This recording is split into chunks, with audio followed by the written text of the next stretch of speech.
on AI and governance is not what you think it might be. So, hello, my name is Felipe Velez, and you're welcome to take a free class. So, today we're going to have cyber persecution. So, what is cyber persecution? Cyber persecution is going to be the activities that we're going to do to prosecute crime, to prosecute cybercrime. So, whenever we're talking about cybercrime, we have to talk about what are those fundamentals. So, the first thing that we have to understand is executive order from the White House, which is Executive Order 1410. So, this executive order will actually let us know, will draft how to prosecute crime and how can we become something better. Okay. So, in order to understand that directive, the directive from the White House, we'll have to understand how it goes the cyber persecution. So please follow me. Don't forget to subscribe to this channel, and we're gonna see how it goes from there. Okay, so remember, fundamentals on AI and cybercrime are to actually understand what is this. So how do we do this? The first thing that we have to do is fundamentals on AI and governance. So whenever we're talking about fundamentals on AI and governance, we have to understand the various aspects of this topic. So we have 5 key fundamentals on AI. Number 1, machine learning. The core concept behind AI, where algorithms learn from data and improve their performance without explicit programming. Then we have neural networks. So the first thing is to set off some of the words that we have to understand first. So a subset of machine learning that mimics the human brain's interconnected neurons, enabling complex pattern recognition and decision making. Natural language processing, which is NLP, AI's ability to understand, interpret, and generate human language. Essentials for chatbots, language translation, and voice assistance. And then we have number 4, computer vision, AI's capability to interpret, analyze visual information, enabling applications like image recognition and object detection. And then we have number 5, which is computer vision, AI's capabilities to interpret and analyze visual information, enabling applications like image recognition and object detection. Then we have ethical AI, which is we have to understand the meaning of the ethic aspects of AI. Then, what are the fundamentals on cyber law on AI? Number 1 is data privacy, laws and regulations governing the collection, storage, and use of personal data to protect individuals' privacy and prevent misuse. Number 2, cybersecurity, legal measures to protect computer systems, networks, and data from cyber attacks and unauthorized access. Number 3, intellectual property, legal protection of intellectual creations such as patents, copyrights, and trademarks in the digital realm. Number 5, online speech and content regulation, laws addressing issues like freedom of speech, hate speech, and misinformation in the digital space.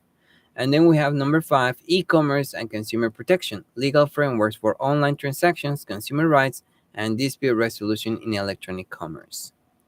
But who are the key stakeholders? Who are the people that are responsible for bringing this information to the law realm, to the cyber law realm? So we have a few, which one of them is DeepMind. It's a organization within an organization which is in Meta, which is in Facebook. And then we have Google AI and we have OpenAI, which is ChatGPT. So from these stakeholders, we have Microsoft as well, which has Microsoft Research AI, and we have Facebook AI Research. Both of them houses that will set the new regulations on privacy laws, which will comply with the blueprint for AI bills of rights from the White House. So what are these blueprints, or how do we get to understand the rules from the White House? Well, the first thing that we have to understand is what is the White House role on AI regulations and how these regulations are going to play a standpoint in any of this. So from these guidelines from the White House, we're going to have the CISA guidelines, which is the Cybersecurity and Infrastructure Security Agency guidelines. So the CISA has collaborated with the Australian Signals Directorate Australian, which is the Cybersecurity Centers, ACDS, on engaging with artificial intelligence joint guidance led by ACCS on how to use AI systems securely to the following organization, which also collaborates with ACC, which is the FBI. So the FBI has understood, has prevailed, has seen, has detected. What are the four main ways to use AI for cybercrime? So the first is going to be data poisoning. Number two is going to be input manipulation. Number three is generative AI hallucinations. And number four, privacy and intellectual property threats. So those are the four main concerns about AI as a way um, to commit crimes, but also we have the machine committing crimes. So when we have this, we also have model stealing, which it comes from intellectual property uh, theft, um, privacy, and IP felonies. Then we have training data exfiltration, and then we have re-identification of anonymized data. Then we have sabotage and espionage. Then how do we get into the role for the cybercrime legal framework? Here in California, in the state of California, we're going to have the main facts, the main basis of cyber persecution. So let's see how we're going to be using all of these frameworks. The first framework that comes with cyber persecution here in the United States is Cyberbullying Protection Act, which comes from the Business and Professional Code, BPC, Chapter 2229, Section 22589, which establishes, which is any act that that will, will make liable somebody to make a claim or uh, to harm anybody's preferences or ideals on the net. So how are we're gonna be prosecuting this kind of fines? Well, this act allows for civil actions to be brought in the name of the state of California by the Attorney General for violations like social media platforms violating this act that can face civil penalties up to 7,500 for each intentional violation. Then we have Electronic Communications Privacy Act, which comes from the Penal Code, Chapter 3.6, Section 1546, which it doesn't specify the minimum or maximum fine, but instead focuses on the suppression of electronic information obtained in violation of privacy rights and does not establish a financial penalty structure. And then we have, on the civil penalties violations in electronic commerce, which is a law that sets a maximum civil penalty of $5,000 for providers who knowingly and willfully violate electronic commerce provisions.